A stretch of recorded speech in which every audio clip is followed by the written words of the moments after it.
Okay, finally, we have finished this big issue, artifacts-CRUD. Okay, now let's try to add and then commit and finally push. All right, so if I do a git status, first we have a lot of things that's not tracked, and we also made some modifications to something that already there, like property file and this main class. All right, so first let's do git add all of them. Okay, git status. Good. Then we can do git commit. Okay, git commit. So the commit message is artifacts CRUD done. Okay, and also we want to close the issue. So we're going to include the issue number here. Remember, if I come back here in Chrome. All right, so we're working on issue number 1. So let me copy this and go to IntelliJ. We can say close or resolve, paste. Okay, so commit artifacts CRUD down, close issue number 1.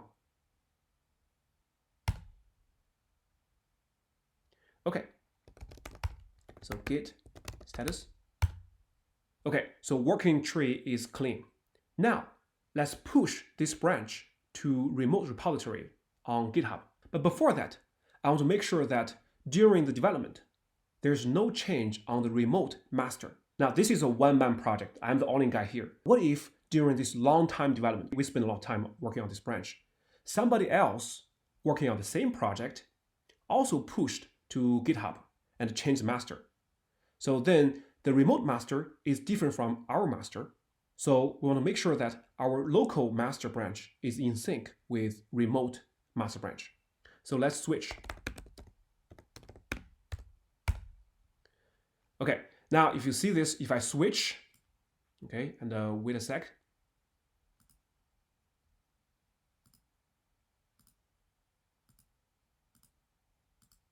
Okay, everything's gone, right? Because in master is far behind what we did in this artifact CRUD, and we don't see those controllers, and there's no test case whatsoever, right? Okay. So what we're going to do is we're going to use pull to make sure that during this development, nothing changed on the master. If there's some change, we're going to merge those changes to our local master. In this case, there's no change. Very good. All right. Then let's go to artifact CRUD. Switch again. Okay. And we're going to merge master. Well, there's nothing to merge, but this is just a good practice. Okay. Okay, already up to date. That's fine. Okay. I just want to show you what is the correct workflow. Okay. So first you go to master, you pull. If there are any changes, you merge them together, and then go to our feature branch and merge master. Okay. Now after those, we can push our artifacts-CRUD branch to remote. Okay. So we're going to do git push. Okay. So remember, the first time you push a branch to remote, you have to use -u or -- set upstream. So let's just copy this, paste, and we're gonna push.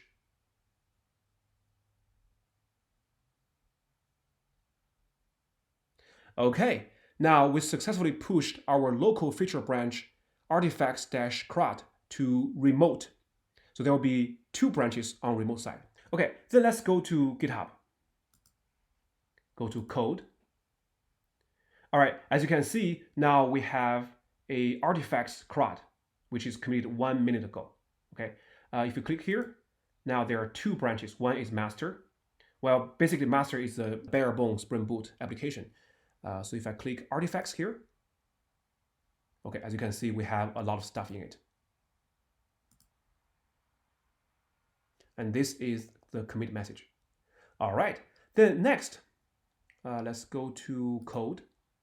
Okay, it tells me that, hey, you recently pushed a branch, and this is a feature branch.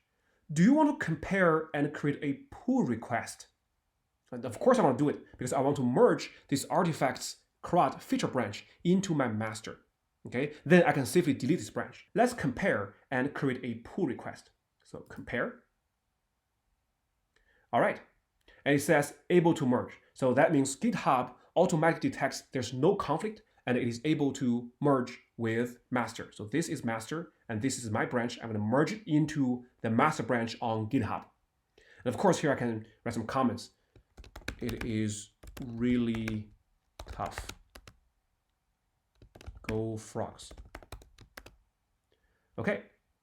And we can assign reviewers. Okay. But remember, this is a one-man team. So I'm going to assign, well, you cannot assign to yourself, right? It looks like you cannot assign to yourself.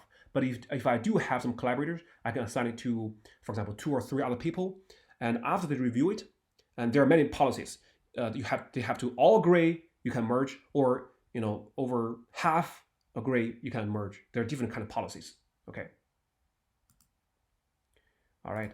I probably can assign it to myself, but that's okay. Labels. Okay.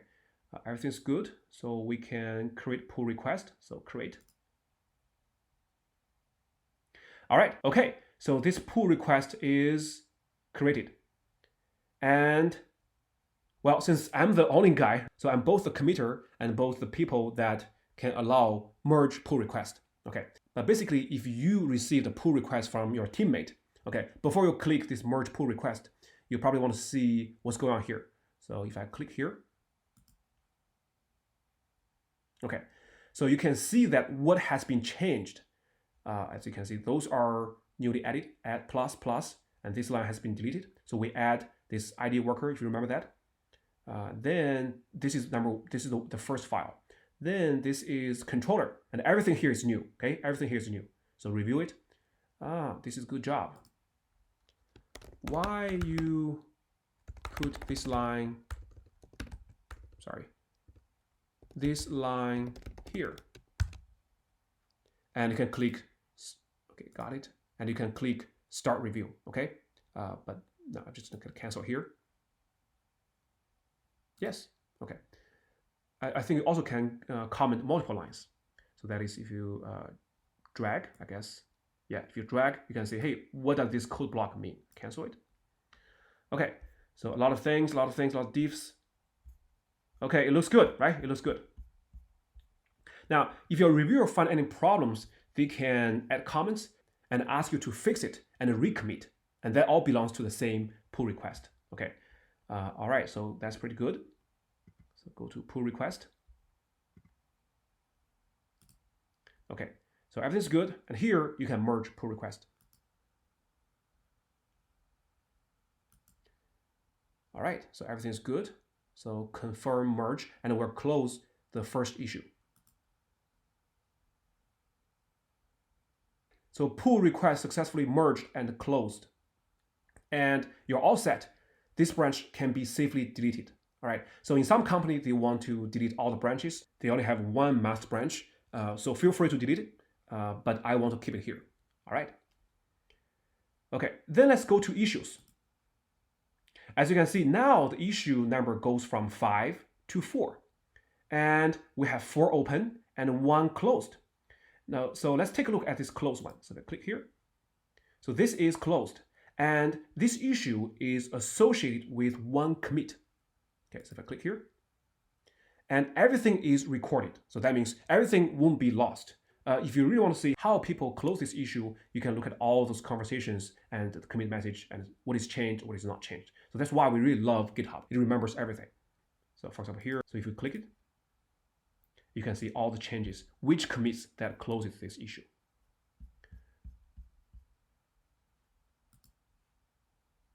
Okay, so 1 is down and 4 is still open.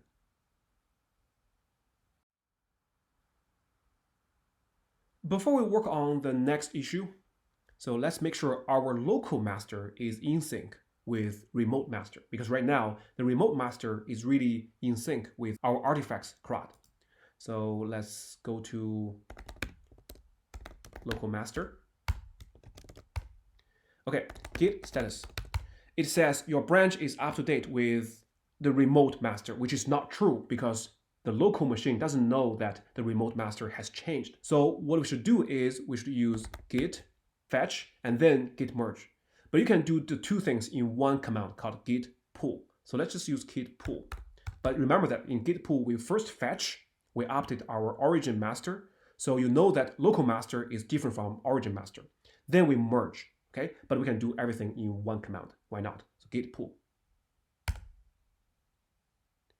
All right. As you can see, we have a lot of updates here, right? What is changed and which one is changed. Okay, so everything's good. Okay, then if I do, git status, we're in sync, okay? And as you can see here, in master, we also got everything in that branch, okay? And everything color becomes the same. Remember, it's no longer red, it's no longer purple or something else, right? That means everything is clean. Next, we're ready for other issues.